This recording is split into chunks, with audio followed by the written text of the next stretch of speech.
Alors, on va s'intéresser aujourd'hui à un petit exercice d'algèbre linéaire. On a la base canonique 1, 2, 3 dans R³ et on considère une application qui va de R³ dans R', qui est une application d'ailleurs linéaire, telle que x' est égal à 1/3 d'une expression en fonction de x, y, z. Pareil pour y', z'. Par rapport donc à cette application. On vous demande dans la première question d'écrire la matrice de cette application f dans la base canonique. Alors la base canonique, par définition, est définie par le vecteur 1 de coordonnées 1, 0, 0. Donc on va s'intéresser d'abord à l'image de E1. L'image de 1, on va remplacer x par 1, y par 0, z par 0. Il va donc me rester 1/3 fois 1. Pour y, exactement pareil, on va remplacer x par 1, y par 0, z par 0, il va me rester moins 2/3.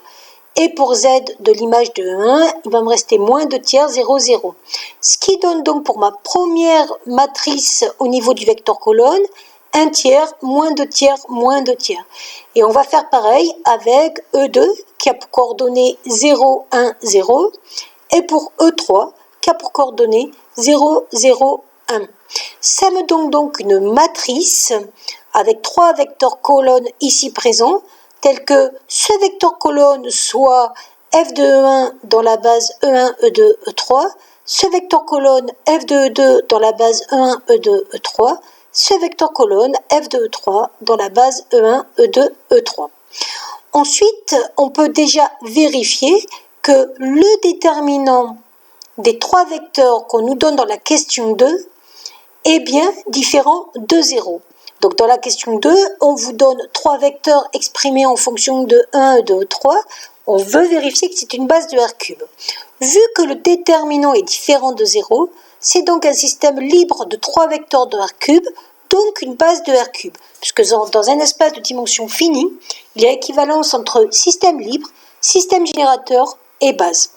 Et on vous demande ensuite la matrice de passage P de la base canonique à la base IJK. Alors la matrice de passage, elle est assez facile. Dans la première colonne de cette matrice, on va mettre les coordonnées du premier vecteur. Le premier vecteur, c'était 1E1, 0E2, moins 1E3. Donc ça donne 1, 0, moins 1. Pour le deuxième vecteur, 0E1, 1E2, moins 1E3, 0, 1, moins 1. Et on fait pareil avec le vecteur K, 1, 1, 1. Donc là, vous avez les vecteurs I, J, K en fonction de E1, E2, E3. Et on vous demande de déterminer la matrice inverse. Alors, on va vérifier quand même que c'est bien inversible. On calcule le déterminant de P, on trouve 3. Et on trouve la matrice inverse.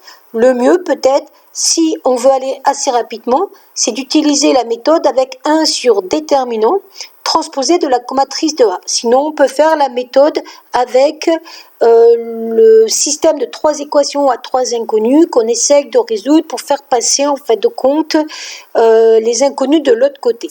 Alors, trois équations à trois inconnus, pas tout à fait, mais c'est en tout cas avec un système, une méthode de pivot de Gauss. Ensuite, on nous demande de trouver la matrice de F dans la nouvelle base. On applique la formule que si A' est la matrice de F dans la nouvelle base, elle est égale à P-1 à P. Il nous suffit alors de calculer le produit des trois matrices. On tombe sur une matrice diagonale, et ça vous verrez par la suite que c'est intéressant pour faire des calculs notamment de puissance de matrice. Voilà.